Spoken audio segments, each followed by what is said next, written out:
How much would you be willing to pay to save your life? What would you give?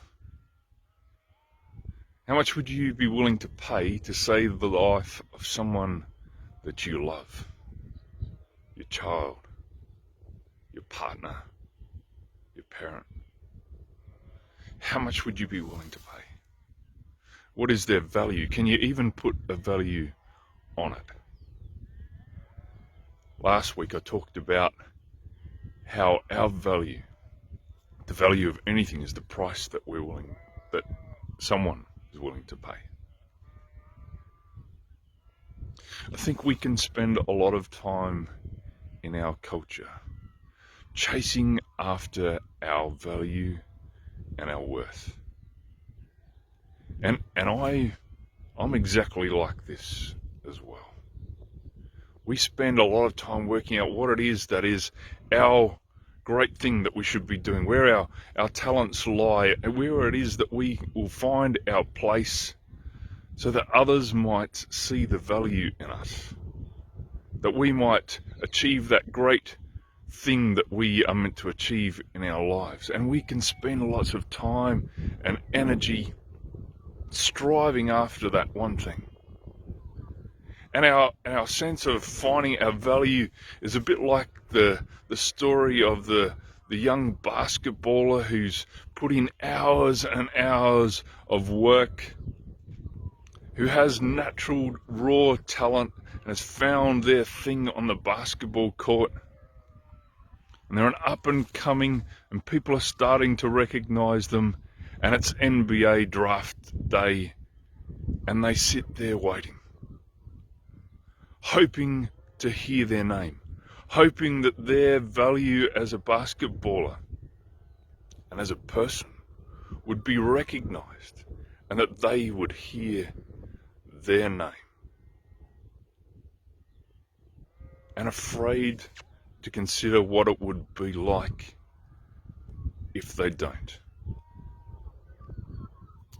And so often we seek our value in what the people around us see in us. Whether the world, the systems, individuals recognize our value. But I think the story of our value is much more like the man who is condemned and sitting in a cell on death row. And he is sitting there not filled with anger and bitterness, not chasing appeal after appeal, because he has finally come to realize the mistakes that he has made. His companion is remorse, and those two horrible words, if only. And as he sits in his cell and considers his life, he could only dream of having a second chance, of being able to do things differently the next time. He looks back on his life and sees brokenness, pain that he has experienced and that he has caused others. He is filled with the knowledge that he has made mistakes. He has messed up. And then one day he gets a visitor. And as that visitor comes to his cell, he looks up and he sees the judge who presided over his case, and he does not want to look this judge in the eye, because he knows that this judge, more than anyone, has heard firsthand of all the things that the condemned man has done wrong. He knows that this judge sat in the court and heard the impact statements of those whose lives have been hurt by his choices.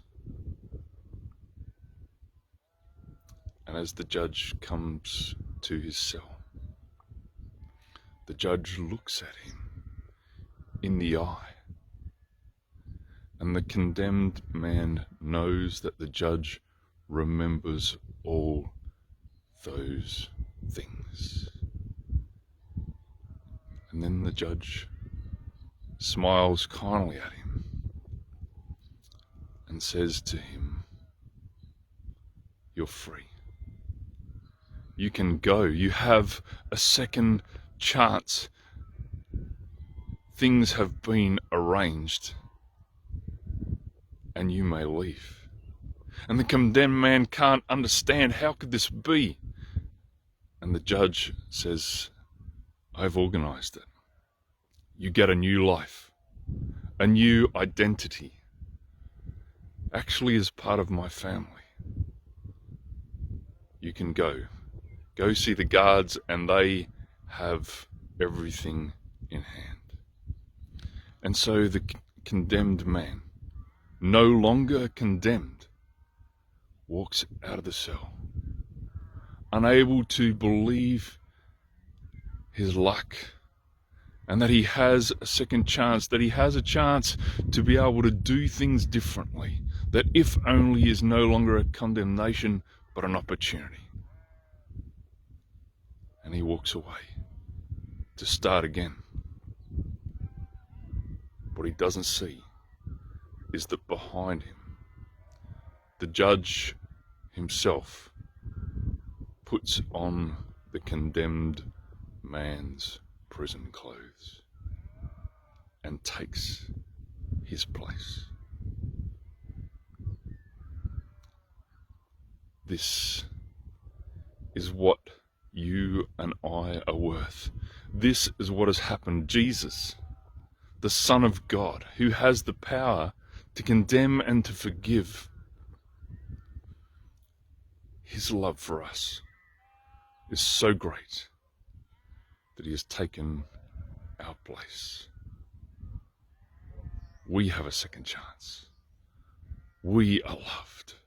We are valued. Let us live our lives in gratitude